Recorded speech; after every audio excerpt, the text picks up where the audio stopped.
Sabihin na lang kita mamaya. Sa kapatid.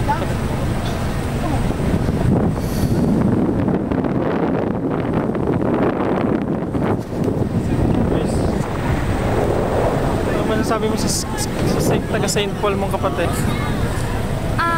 Well, it's life. Just, you know, accept the reality. Accept the consequence. Yeah, exactly. Na mga ginawa mo sa kanya.